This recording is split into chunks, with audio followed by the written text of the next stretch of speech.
2018기 김기혁입니다.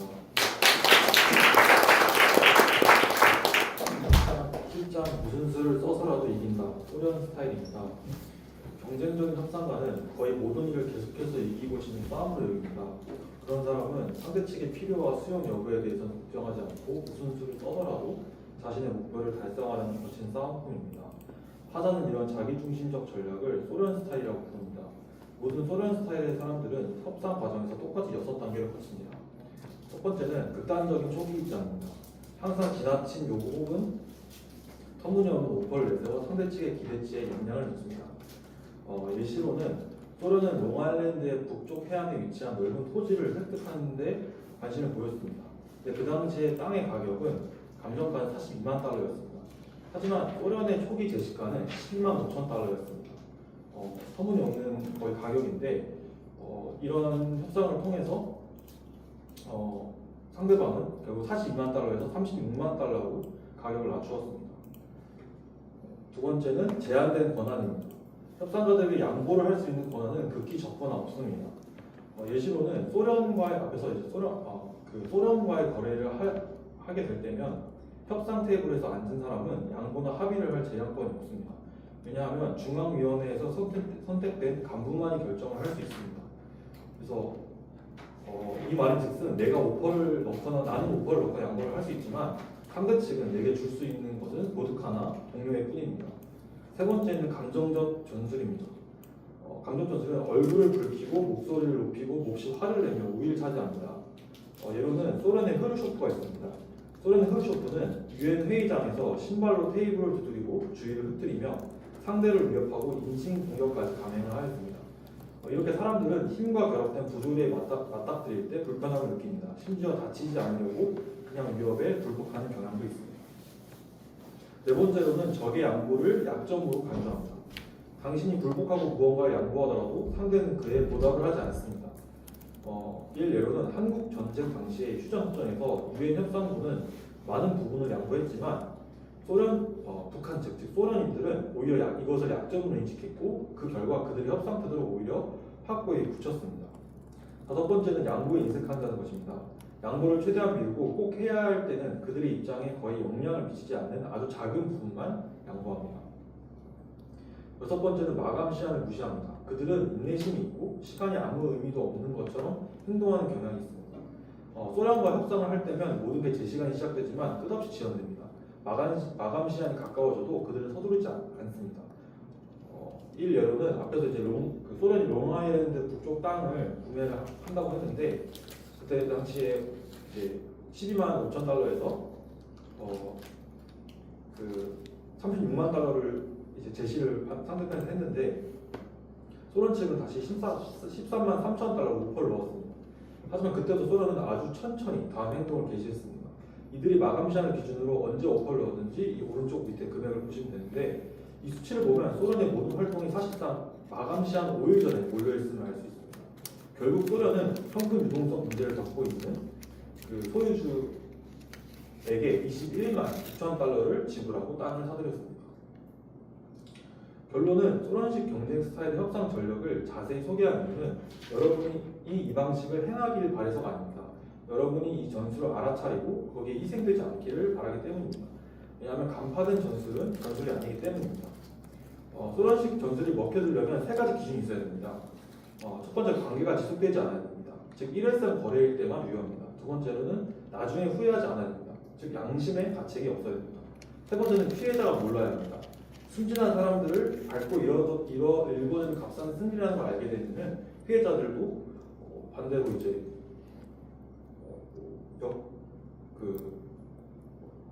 반대로 행동을 할 수 있기 때문입니다. 8장 협상은 쌍방을 위한 것 윈윈 스타일입니다. 먼저 파이 이야기에 대해서 들려드리겠습니다. 한 남매가 남은 파이를 두고 서로 큰 조각을 먹겠다고 실랑이를 벌인다. 그때 부모님이 나타나 솔로몬의 왕의 전통을 따라갑니다. 기다려, 난 누가 파이를 자르든 상관하지 않아. 하지만 한 사람이 자르면 다른 한 사람에게 파이를 선택할 권리를 주어야 해. 그러면 당연히 사내 아이는 자신을 위해 파이를 똑같은 크기로 자를 것입니다. 이렇듯 협력적인 윈윈 협상에서 우리는 양측 모두 이익을 볼 수 있는 결과를 얻어내려고 노력해야 합니다. 갈등은 인간 조건의 당연한 일부이며 해결해야 할 문제를 여기면 양측의 입장을 모두 수용하려는 할 수 있는 창의적인 해결책을 찾을 수 있습니다. 두 번째는 파업에 대해서 말씀드리겠습니다. 파업은 노조와 경영진은 파업이 길어지면 파업을 하는 동안의 피해가 하지 않았을 경우보다 큽니다.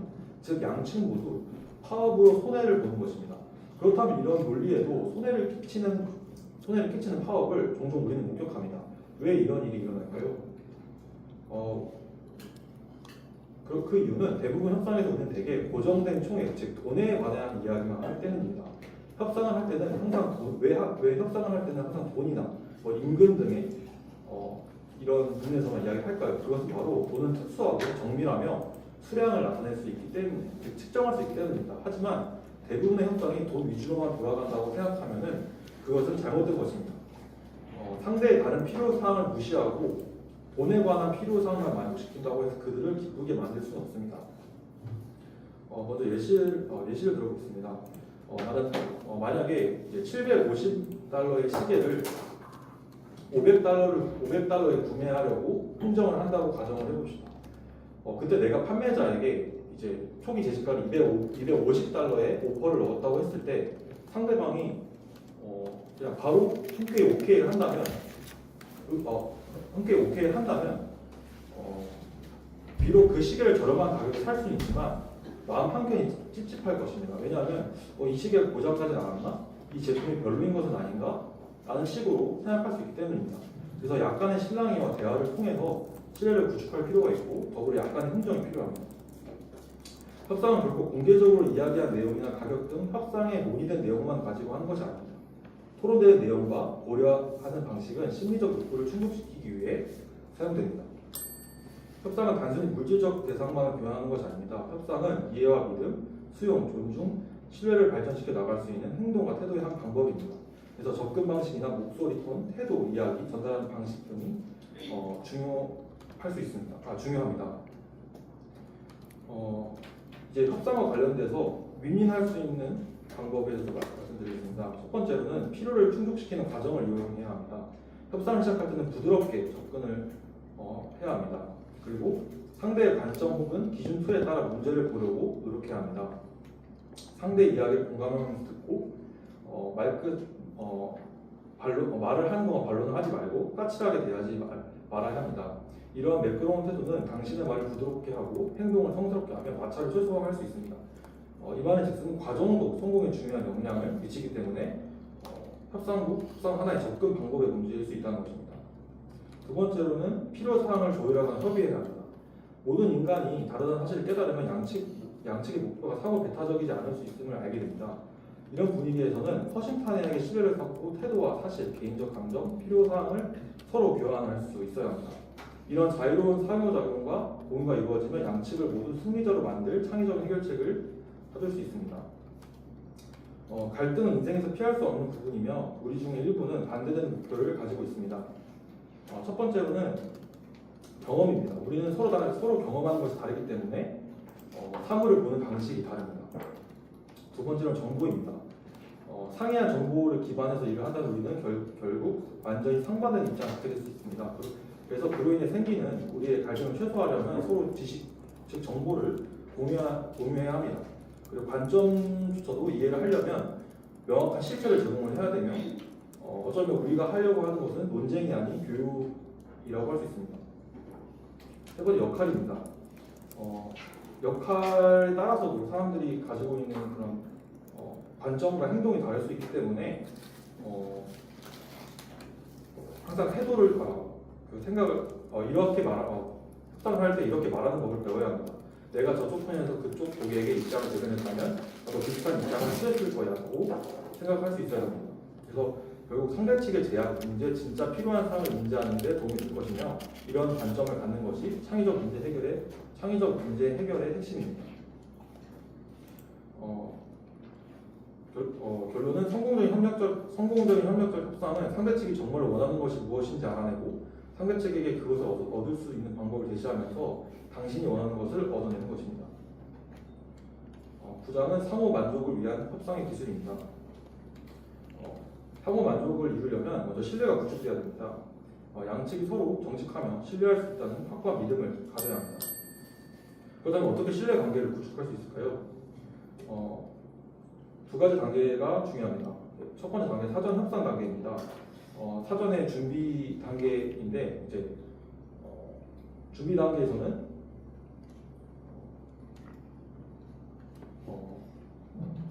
준비 단계가 항상 있는데 이때 상대방과 신뢰 관계를 기반으로 한 관계를 구축할 수 있어야 됩니다. 두 번째는 공식 협상입니다. 공식 협상에서도 계속해서 공통 영역을 가지고 신뢰 관계를 구축하려 노력해야 합니다. 그래서 긍정적인 접근을 통해서 즉각적인 동의를 얻을 수 있고 동의를 얻을 수 있습니다. 그리고 구체적인 협상 전략입니다. 총 7가지 있습니다. 첫 번째는 신뢰를 구축해야 합니다. 그리고 정보를 수집할 수 있어야 하며, 그리고 상대방의 필요를 충족시킬 수 있어야 됩니다. 그리고 상대방의 아이디어를 이용할 수 있어야 되고, 관계를 협력적으로 전환하려고 노력을 해야 됩니다. 그리고 적당한 위험을 감수할 수 있어야 됩니다. 그리고 마지막으로는 그의 도움을 받을 수 있어야 합니다. 그리고 지지를 얻어낼 수 있는 방법으로는 그 사람이 중요한 사람이 누구인지 알아내고 그 사람들이 영향을 행사해 당신을 돕게 할 수 있는 것이 해결책이 될 수 있습니다. 그리고 당신의 아이디어에 대해 사람들이 지지를 얻어내면 아무리 완고한 상사라도 마음을 바꿀 수 있습니다. 그리고 누구나 조직이 있으면 관계망이 연결되어 있기 때문에 객관적으로 연결되어 있습니다. 그리고 객관적으로 따져보면 당신의 많은 선택은 적어도 부분적으로는 다른 사람들이 이미 내린 결정에서 비롯된 부분이 있습니다. 그래서 어느 누구도 고립된 객체로 보지 말고 당신이 설득하고 하는 사람을 주변의 다른 사람들이 움직일 수 있는 중심 핵으로 여길 수 있어야 합니다. 반대 세력으로 대처할 수 있는 방법에는 아이디어를 반대하는 반대 세력과 감정적 반대 세력이 있습니다. 아이디어를 반대할 수 있는 반대 세력에는 아이디어와 정보, 경험, 감정을 통합하여 상호 유익한 결과물을 찾아내는 것임을 기억할 수 있어야 합니다. 그 감정적 반대 세력은 감정적 반대 세력은 감정적인 적으로 당신의 관점에 동의하지 않을 뿐더러 당신이라는 인간 자체도 동의하지 않을 수 있습니다. 그래서 이럴 때는 상대방을 난처하지 않게 만들도록 최선을 다해야 하며 상대방의 체면을 깎지 말아야 합니다. 그리고 다른 사람의 행동과 동의를 절대 판단하지 말아야 됩니다. 예를 들어서 이제 뭐 부모와 아이가 싸운다고 했을 때 그냥 부모가 아이에게 야 너는 이런 방법이 잘못됐어라고 하는 것이 아니라 나는 이렇게 생각하고 나는 실망스럽고 나는 이런 생각을 갖고 있어라고 이렇게 나의 관점에서 이야기하는 태도를 가져야 한다고 말을 하고 있습니다. 그리고 태도의 힘을 절대 잊지 말라고 합니다. 토마스 제퍼슨은 어떤 상황에서도 항상 냉정하고 침착하게 행동하는 사람은 아무도 이기지 못한다고 말을 합니다. 타협에 의한 해결책으로는 상호 간의 만족이 목표이자 협력적인 윈윈 협상이라는 성취의 수단이 되어야 함을 알 수 있습니다. 그저 소감입니다. 협상과 협업에 관해서 기술적으로, 심리적으로 어떻게 해야 하는지 잘 설명해 준 책인 것 같습니다. 스스로도 이런 부분에서 미약한 부분, 개선해야 될 부분이 있다고 생각을 해서 이 책이 많은 도움이 될 것 같습니다. 특히 이 책이 협상을 할 때는 서로의 이익을 취하려고 하는 것이 아닌 서로 동등하며 윈윈할 수 있는 전략을 취해야 한다는 부분이 인상적이었고 함께 공동의 목표를 향해 나아가야 함을 배울 수 있었습니다. 네, 이상으로 발표를 마치도록 하겠습니다.